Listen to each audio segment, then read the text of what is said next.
እጅህ ላይ ሞባይል አለ ዛሬ ሐቂቃ ሼር ላይክ ምናምን ነው የሚባል ሼር ላይክ ምናምን የዘፈኑን ነው የምናደርገው ወይስ የቁርአን ነው? የዳዕዋውን ነው ሼር ላይክ እነሱን የምናበረታተው የነሱ ተከታይ ምን ነው? የቁርአን የሐዲስ የዳዕዋው ስለ እስልምናው ነው ወይስ እንተፉት ሙዚቃው የምኑ ነው? የትኛው ላይ ያለ ነው? ራሳችን ጠይቅ። አየህ እንዳበረከትክ ነው የሆነ ነገር እያረክ ነው። አንተ የሆነ ነገር የነሱ ተከታይ ስትሆን ላይክ ስታደርግ ሼር ስታደርግ ጥሩ ነገር ማለት ነው እየደገፍክ ነው። እኛ ግን ዛሬ ምንድነው የምንደግፈው? አላህ ይጠብቀን። ዛሬ ቲክቶክ ምናምን አለ ሞባይላችን ላይ ይመጣል። ልክ ዘፈን ሲመጣ ማሻአላህ ሶብረኛ ሆነን በደንብ እናየዋለን አይደል? ልክ ቁርአን ይመጣል እለፍ፣ ዳዕዋ ይመጣል እለፍ፣ ሐዲስ ይመጣል እለፍ፣ ስለ እስልምና የሆነ ነገር ይመጣል እለፍ። ራሳችን ፈትሽ። ይህ ሞባይል ኒዕማም አለው እንደዚሁም ደግሞ ዓዛብ ቅጣትም አለው በላም አለው። ጥሩ ነገር አድርገን ከተጠቀምንበት ዳዕዋውን ከሰማህበት ቁርአን ካዳመጥክበት ስለ እስልምና ከተረዳህበት ማሻአላህ ጥሩ ነገር ይዛሃል። አለዛ መጥፎ ነገር ምንድነው ሞባይላችን የሞላው? ራሳችንን ፈትሽ እስቲ። ምንድነው የሞላው? ስንት ዘፋኝ ሞላ? ስንት አርቲስት ሞላ? ስንት ራቆታን ምትሄድ ሞላ? ወይስ የማን ዳዕዋ ነው ሰም ያለው? ሐዲስ ቁርአን ነው ያለበት? ምኑ ላይ ነው ሚሞሪ ላይ ጫንከው? ምንድነው? ራሳችን ጠይቅ። ባለን ነገር መጠቀም ካልቻለን ጊዜ ያልፍብናል፣ እድሜያችን ይሄዳል። የዚህ ጊዜ ደግሞ ነገ የውመል ቂያማ አላህ Subhanahu Wa Ta'ala ዘንድ ደግሞ ሂሳብ ምርመራ አለ። ለዚህ ነው ታላቁ ዓሊም ሐሰን አልበስሪ ረሕመቱላህ ዐለይሂ እንዲህ አሉ፣ የብነ አደም አንተ የአደም ልጅ ሆይ ኢነማ አንተ አያሙ መጅሙዓ አንተ የቀናት ስብስብ ነህ አሉ። ኩለማ መዳ የውሙ መዳ ባዕዱከ ሁሌም አንድ ቀን በሄደ ቁጥር ካንተ አካል ካንተ ሰውነት እንደሄደ ነው እንደተጓዘ ነው። ዩሰሊሙከ ሌይሉ ኢለ ነሃር ሌሊቱ ለቀን አሳልፎ ይሰጥሃል። ወዩሰሊሙከ ነሃሩ ኢለ ሌይል እንደዚሁም ደግሞ ቀኑ ለሌሊቱ ይሰጥሃል። ሐታ ዩሰሊማኒከ ኢለ አኺራ ወደ አኺራ ሁለቱን ተባብረው አሳልፈው እስከሚሰጡ ድረስ ባንተ ላይ ይቀያየሩብሃል። ቀን ይመጣል ሌሊት ይመጣል፣ ቀን መጣ ሌሊት ይቀባበሉሃል። ከዛ ሁለቱም ይተባበሩና ወዴት ይሰጡሃል? ወደ ቀብር ያስተላልፉሃል። ጊዜ ሄድከው ግን ምንድነው የሰራኸው ያዘጋጀው ምንድነው? ለዚህ ነው አምስተኛው ኸሊፋ ዑመር ኢብኑ አብዱል አዚዝ ረሂመሁላህ የቁል እንዲሉ ነበር አለይሉ ወነሃር ሌሊትና ቀን ያዕመላን ፊክ ባንተ ላይ ስራ እየሰሩ ነው። ፈዕመል ፊሂማ አንተም በእነሱ ላይ ስራባቸው። በዚክር በዱዓ ቁርአን በመቅራት ሰላም በመስገድ ስለ እስልምና በመታገል ለኢስላም በመስራት የበኩልን አድርግ። በየቤታችን ቴሌቪዥኖች አሉ። ዛሬ አብዛኛው ቤት ቴሌቪዥን የለም ቢባል እንኳን ሞባይል አለ፣ ዩቲዩብ ምን ይከታተላሉ። በየቤቱ ዋይፋይ ይገጥማል ሰው። እንደው በአላህ አብዛኛው ጊዜውን በምንድን ነው የምናሳልፈው? በምን እያሳለፍነው ነው? እንዴት እያሳለፍነው ነው? አብዛኛውን ሰዓት ኢስላማዊ ዳዕዋዎችን በመከታተል ወይስ ምን? ዛሬ ዑዝር የለንም፣ ምንም ዑዝር የለንም። አይ ስራ ነበርኩኝ ምናምን ዑዝር የለም። ቤት ስገባ ማሻአላህ ተፍሲሩን በል፣ ስለ ሰላት አሰጋገድ በል፣ ወቅታዊ ጉዳዮች በል፣ ሁሉን ነገር በሚዲያ ላይ ይቀርባል። ግን እኔ እየተጠቀምኩት ያለው ምንድነው? ዛሬ ሰላት እኮ ሰው 10 ደቂቃ አንድ አውቃት ሰላት ለመስገድ ቂያማ ሆኖበታል ነው አይደል? አረ ረፈደ፣ አረ ኢማሙ አስረዘመ ይላል።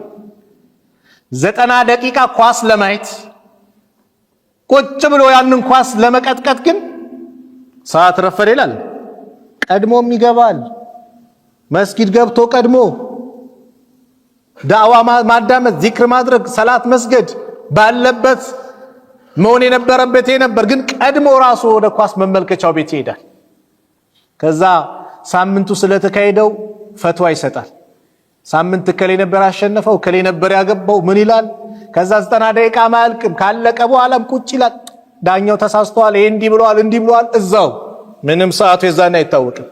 ለሰላት ግን 10 ደቂቃ ለመስጠት ሰው ትልቅ ቋጥኝ ድንጋይ እንደተሸከመ ሆነበት። ነገ የምናደንቃቸው ተጫዋቾች አይደሉም አኺራ ላይ ለኛ ሊጠቅሙን ይመጡት። እሱ ስራው ነው እኮ ስራው ነው። እሱ ሳምንታዊ ወራይ ተከፋይ ነው። ስራው ነው የሚጫወተው ስራው ነው። ሌላ እኮ አይደለም በብዙ ገንዘብ እየተከፈለው። አንተ ግን ትልቁ ስራ ሊከፈልህ የሚገባው ስራ የነበረው ሰላትህ ነበር። ሰላትህ በዚህ አልፋል። ተፍሲር ነበር በዚህ አመልጠሃል። መስጊድ ውስጥ መቀመጥ ያለው ደረጃ ከባድ ነበር። የትም ቦታ ማይሰጥ ትልቅ ስጦታ መስጊድ የአላህ ቤት ስትቀመጥ የምታገኘው ሽልማት ልዩ ነበር። መጅተማ ቀውሙን ፊ በይት ሚን ቡዩቲላህ የትሉነ ኪታበላህ ወየተዳረሱነሁ በይነሁም ኢላ ነዘለት ዐለይሂሙ ሰኪና። ሰዎች ከአላህ ቤት በአንደኛው ቤት አይሰባሰቡም። ተሰባስበው ስለ አላህ ምንነት የሚማማሩ ከሆነ ስለ ቁርአን ስለ ሐዲስ የሚነጋገሩ ከሆነ ኢላ ነዘለት ዐለይሂሙ ሰኪና በእነሱ ላይ ሰኪና ይወርድባቸዋል። ዛሬ ቢፈለግ የጠፋ ነገር ትልቁ ሀብት ሰኪና ነው። የውስጥ እርካታ፣ መረጋጋት፣ ደስታ ርቆናል አይደል? በምን ምክንያት? ከአላህ ራቅና። ይሄ ነው ሚስጥሩ። ከአላህ ስለራቅን ደስታ ራቅን፣ ከኛ ጠፋ። ፈረንጆች ተመልከቱ፣ ደስታ ፍለጋ ኸምር ጠጡ፣ ደስታ ፍለጋ አጡት። የዝሙት አይነት ፈጸሙ። አላህ የሚጠላውን ነገር በአጠቃላይ በአደባባይ ፈጸሙ። ምን ፍለጋ? ደስታ። ዝም ብሎ አይገኝም። በቢሊየን የሚቆጠር ብር ቢኖር ወላሂ ደስታ አይገኝም ብዬ ነው የምናገረው። ወላሂ ደስታ አይገኝም። በዛ አላቸው በቢሊየን የሚቆጠር በዶላር በዩሮ፣ ግን ደስታን አጡት። መጨረሻ ደስታ ብለው ሄዱት ምንድነው? በራሳቸው እጅ ራሳቸውን ማጥፋት። አንገታቸውን ያንቃሉ፣ በስለት ራሳቸውን ይወጋሉ፣ ኤሌክትሪክ ይጨብጣሉ፣ ባህር ውስጥ ጥልቅ ባህር ውስጥ ራሳቸውን ይከታሉ፣ ህይወታቸው ይጠፋል። አላህ ምን አለን? አላ ቢዚክሪላህ፣ አዋጅ ንቁ፣ አላህን በመውሳት ተጥመኢኑል ቁሉብ፣ ልቦናዎች ይረጋጋሉ። ደስታ የሚመጣው አላህን ስናወሳ ነው። ስለዚህ መስጊድ ውስጥ በየትኛው ማናገኘው ስጦታ መስጊድ ውስጥ አለ። እንዲህ ስትቀመጥ ዳዕዋ ያዳመጥክ ነው የአላህ ሰኪና ይመጣል። ኢላ ነዘለት ዐለይሂሙ ሰኪና፣ አላህ በእነሱ ላይ ሰኪናን ያወረደባቸው ቢሆን እንጂ። ሰኪናን አላህ ያወርዳል። መረጋጋት ደስታን አላህ ያመጣል። ወሐፈትሁሙል መላኢከቱ፣ መላእክቶች ይከባቸዋል። አንድ ባለስልጣን ሊከብህ ነው ሊያጅብህ ነው ታዋቂ ሰው ሊያጅብህ ነው ሲባል ምን ደስታ ነው የሚሰማ? እንደው በአላህ ግልጽ ስንነጋገር መላእክቶች አላህ ያከበራቸው ክቡራን የሆኑት አላህን ማምፁ አላህ የወደዳቸው መላእክት ሲያከቡስ በምን? በእንደዚህ አይነት አቀማመጥ። ወገሽየቱሙ ረሕማ፣ አላህ በእዝነቱ ይሸፍናቸዋል። አላህ ካዘነልህ ማን ሊጨክንብህ? ማን ቢጨክንብህ ሊጎዳ? አላህ ካዘነልህ። ወዘከረሁሙላህ ፊመን ዒንደህ፣ አላህ እሱ ዘንድ ካሉት መላእክት ዘንድ ያወሳቸዋል፣ ይፎክርባቸዋል። ኑና ባሪያዎቼን ተመልከቱ፣ ዱንያ ላይ ብልጭልጭ ነገር ትቼላቸው እኔ ጋር ለመቃረብ ኑ የሚሰርቱን ስራ ተመልከቱ። ፈኡሽሂዱኩም ይላል በሌላ ዘገባ፣ እናንተ መስካሪዎች ናችሁ። አኒ ቀድ ገፈርቱ ለሁም፣ እኔ ወንጀላቸውን ምሬያቸዋለሁ ይላል አላህ። ለማን? የአላህ ቤት የተቀመጡት።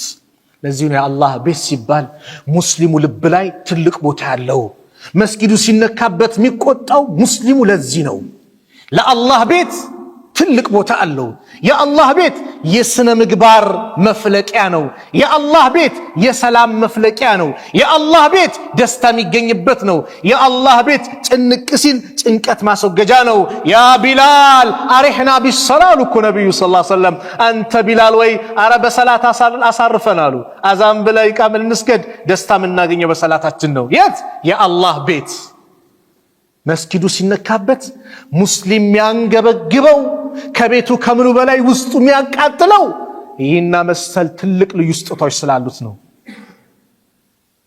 ዛሬ ግን አራዳንን ብልጥነን የሚሉ ሰዎች ደስታን ከአላህ ቤት ውጭ ይፈልጋሉ። ና ደስታን እናገኝ ይላሉ። የተለያየ ቦታ አይገኝም። ወላሂ ደስታ የሚገኘው አላህ ዘንድ ስንቀርብ ነው። ስለዚህ ትንሽ ደቂቃ ስለ ዲንህ ለመማር ምን ለመማር ለምንድን ነው የምታንቀላፈው? ለምን ይጫጫናሃል? ብዙ ጊዜያችን ባልሆነ ነገር እያለፈብን ማለት ነው።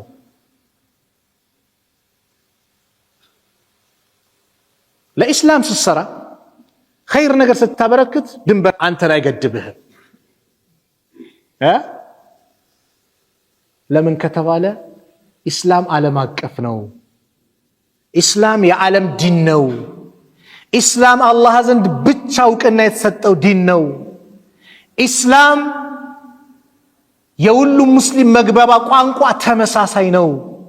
መስጊድ ስገባ እዚህ አይደለም እኮ አውሮፓ ሄድክ መስጊድ ገባ፣ ሳውዲ ሄድ መስጊድ ገባ፣ ዱባይ ሄድክ መስጊድ ገባ፣ ቻይና ሄድክ ጃፓንም ሄድክ መስጊድ ስገባ ምንድነው ምንለው ለጀማው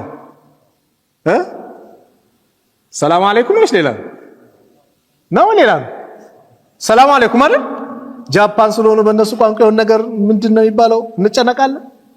እንግሊዞች ስለሆኑ ወይ አውሮፓ የሆኑ ስለሆኑ እንጨነቃለን። መስጊድ ነው የገባው ምንድነው የምትለው?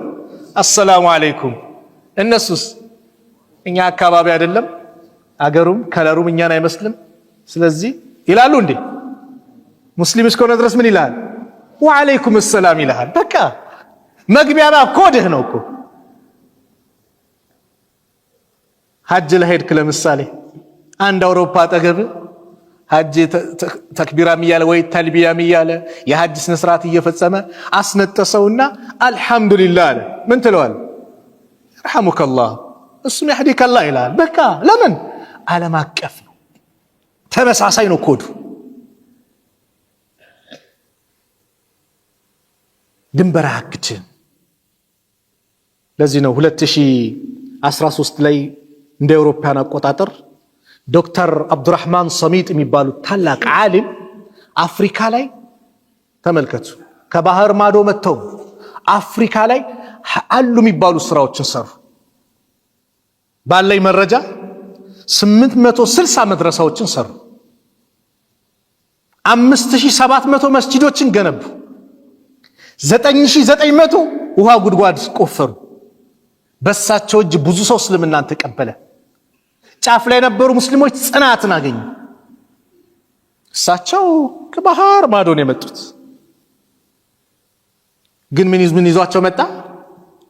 ኢስላም እስልምና ይዟቸው መጣ። ፊሊስጤም ያሉት ወንድሞች ሲጎዱ አይ ሀበሻ አይደለም እኛ ሰፈር አይደለም ትላለህ እንዴ?